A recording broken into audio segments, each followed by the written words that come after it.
Welcome to the Professional Lovers Channel. I'm Al. And I'm Patty, and we're the Professional Lovers. Thanks for joining us. We missed you last week, and that's because I was busy cooking and forgot all about the fact that we needed to tape.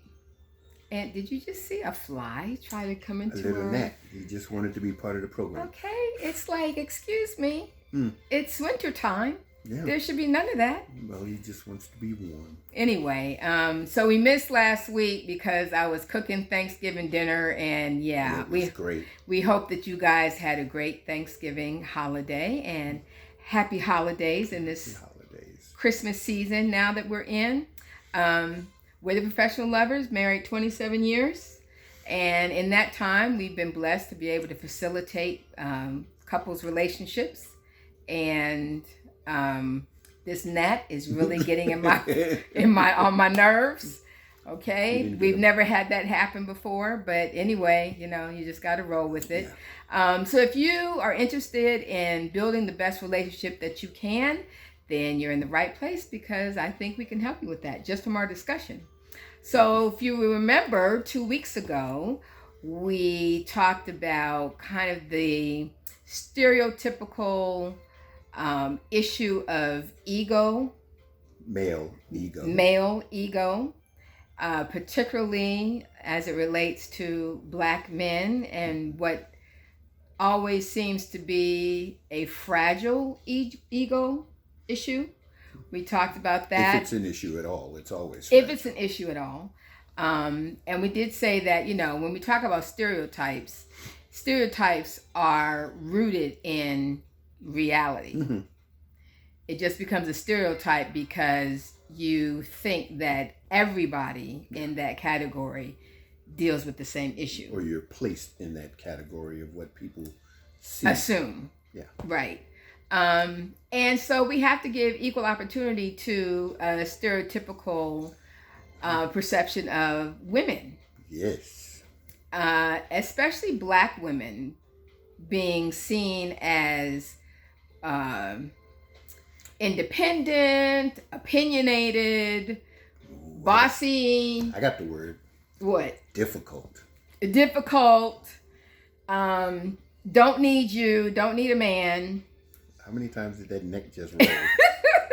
The neck rolling. That kind of issue. Mm-hmm. Yeah. And again, rooted in some reality. And just like we talked about different factors that might contribute to the fragile ego of a Black male, as in, racial issues, societal issues. Society, exactly. Culture. Right. Yeah. The same applies for Black women, particularly. Mm-hmm. A lot of single family homes are run by women. They have to be the mom and the dad. Yeah. They don't have the luxury of figuring out how to work, how it works. Make it work. You just make it work. Yeah. And if you're in the single parent role, then, and you have male children, mm-hmm. you got to be rough and tough in order to deal with your male children. True. So there are a lot of factors that also end up creating that stereotypical Black female. I smile at the rough and tough thing, but I'm a product of a single parent home raised by a strong Black female. So who was rough and tough? She wasn't rough and tough. Well, she was a correction officer. She had to be she could handle herself on the rough and tough side. No, she was I'm a strong just saying. Woman. She was a strong woman. And I could be classified as one of those independent, mm-hmm. minded, opinionated, not difficult, strong females. You could be difficult if you wanted to be. I can be if it's necessary. Learned under the auspices of my 4 brothers. Yes, I said 4, and I am the only female. So I had to deal with 5 daddies, but that's a whole different story. Yeah. But anyway, so and I remember when I was single, mm-hmm. having, I won't say a rough time, but men were not, beating down my door because they were intimidated. That's the bottom line. But let me just say, it's a situation, and again, I can say this because I was raised by a strong black woman. Much of what, and again, stereotypically, black males choose not to deal with strong black women, it's the facade. Because there is a protective shield that all women will put up to some degree or another because of their independence. And whatever it is that they have, they want to protect. And they don't want any male that, they happen to have an interest in to jeopardize that. Because a woman is fragile. All beings are fragile. Males are fragile too, which is why in many cases we have egos, because we don't want to be hurt. So if we put on that bravado, we're strong, we can handle it, and you can't get but so close because I ain't gonna let you get but so close, so you ain't gonna be able to hurt me, so this is what we gonna do. That's not a partnership. And the same side of a woman's facade or protective plane is to appear that I don't need you. And it may be the case. Well, in today's society, because, singleness is more pervasive now than marriage. And the fact that people are waiting until older ages, and not all intentionally, but getting married at later ages. So it's very possible that a single female would not need, someone to buy her house or buy her a car or, support her financially. A lot of women today are handling that for themselves. Or need to work for somebody. Yeah, and unfortunately, again, you're caught in this kind of catch-22 situation where you are independent. Maybe you have been living single for quite some time, all right, especially never married. You don't need financial help. So, the question is, how do you balance the fact that you don't need a man for that, but you need and want companionship? And that's the issue. How do you balance the strength that you have to exude in your job, in your ability to support yourself as a female? Because while Black men are having issues in society with being Black men, women, Black females, are having issues in society of being female. True. Okay, so we've got racism and sexism that we all are dealing with. And so it's that balance of being able to have a man feel like he brings value to your life. And that's the issue. It's not about need, it's about value. Yeah. Since we're all made to be social and to want companionship and to want affirmation of my value in your life, then that's where the need comes in. We just don't call it need. Yeah. But we do need people. For true, definitely. We all need to have connection and relationship and bonding with people. True. We were built that way. We were designed to be relational beings. And so we need that. We need love. on all levels. We need affection. We need intimacy. So when you say, I don't need a man, if you want to be married, you do need a man.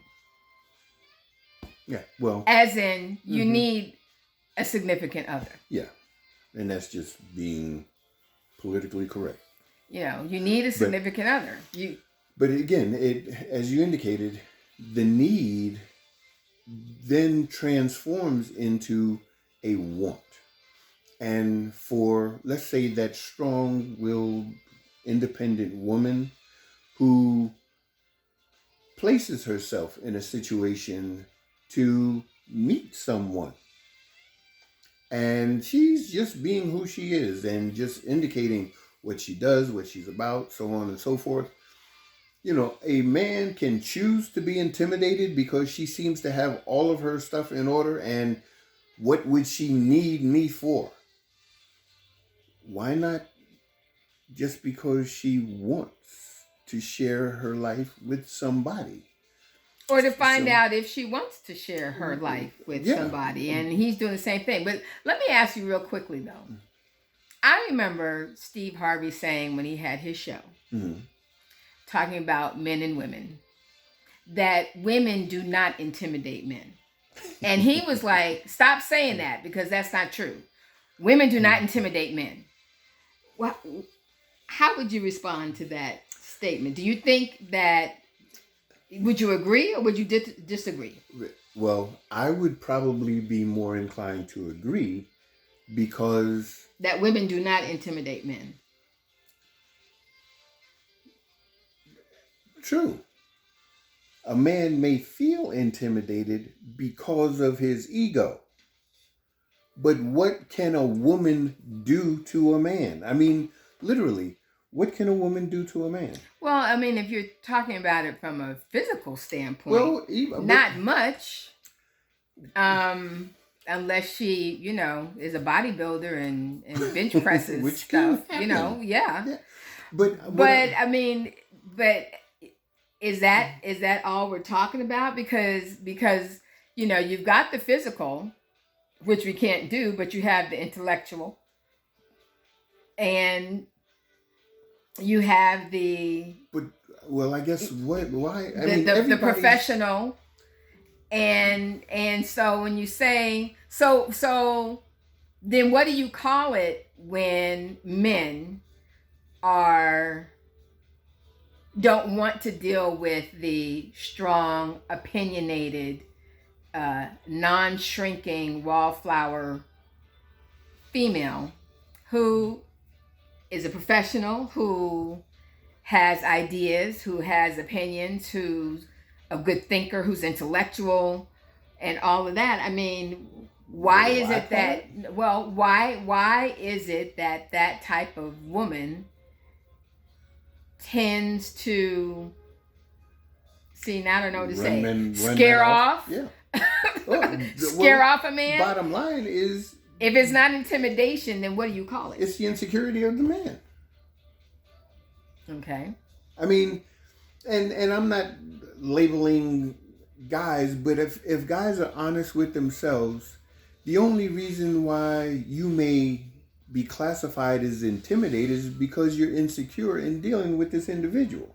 And you're looking at certain things, such as maybe what she has and what she's obtained and where she's at professionally in comparison to you.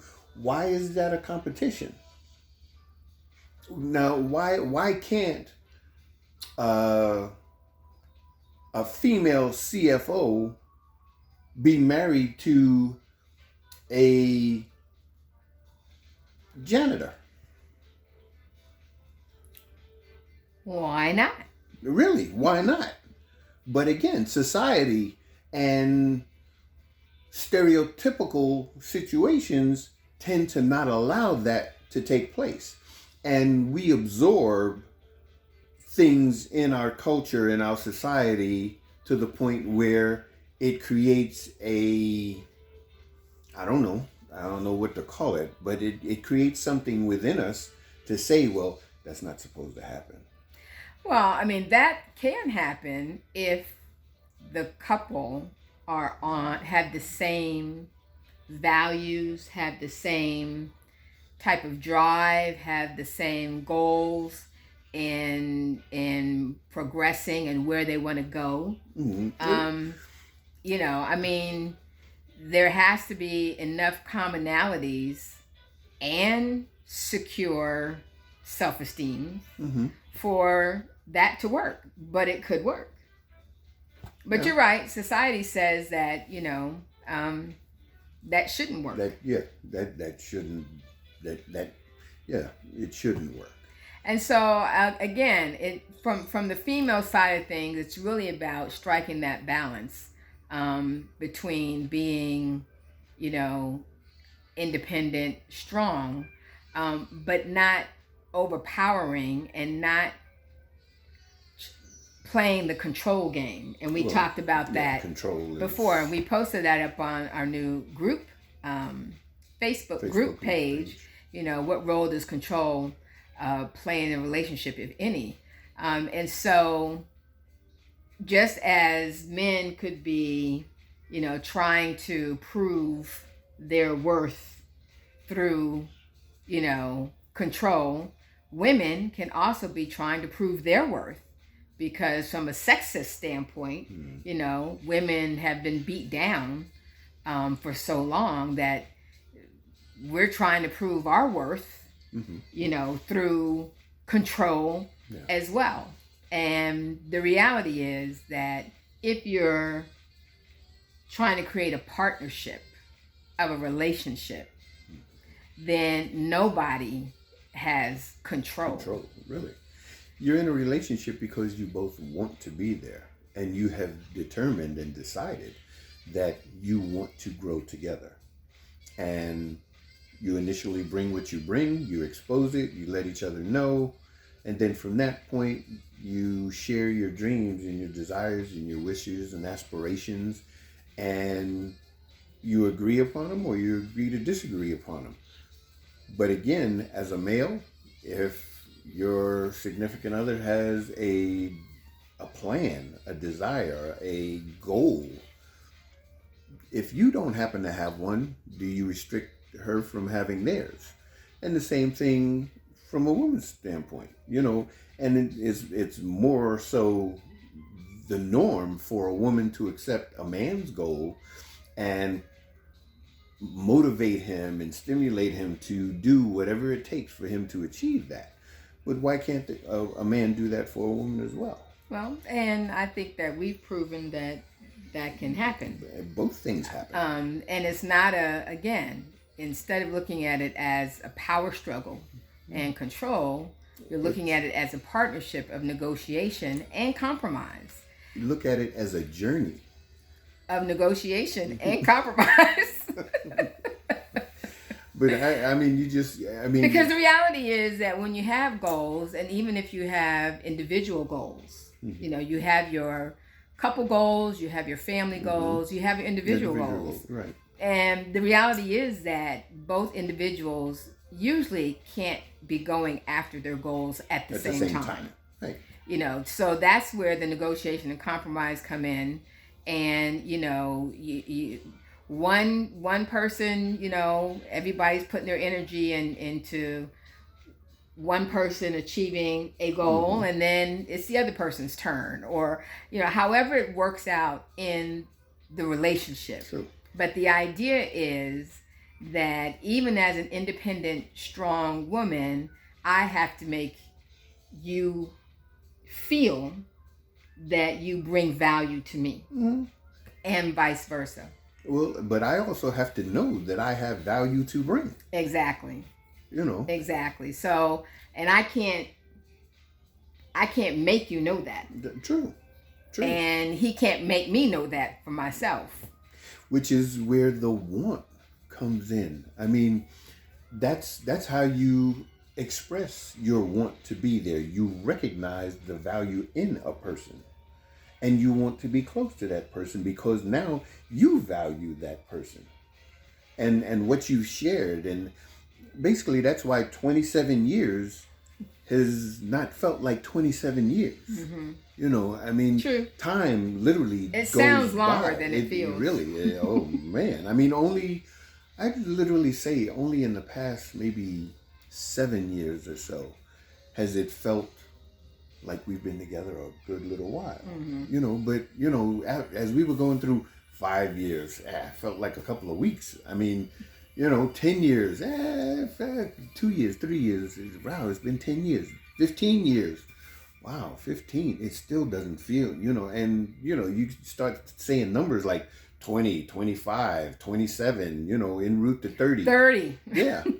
You know, parents, 55. Yeah. You know, and we look and know that, you know, they're on the downside of their existence on the earth, but to look at the way that they share and still do what they do, and even though one has a little more energy than the other, the little energy that one does have, they express it in their little romantic way, and they still show their desire for the value that they see in each other. Mm-hmm. And to me, that is awesome. That's what we want. That's what relationship is all about. And that's what we want to see everyone. All of y'all have. Yes, everyone have. Yeah. That kind of relationship. So, I think next week when we come back, I wanted to talk about the big reconciliation that Will Smith had with Janet Hubert. Yeah, Janet Hubert. Whatever her married name is now.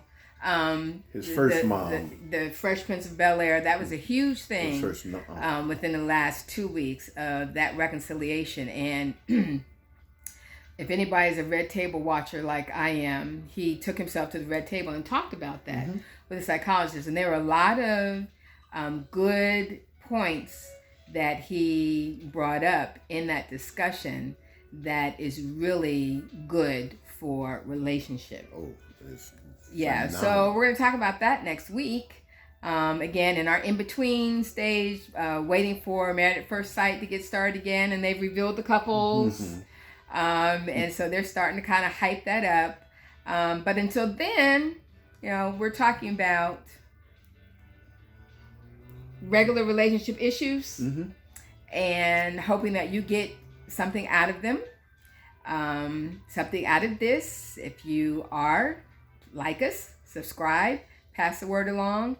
And I'm not sure if the Facebook page is being visible yet to people who search for it.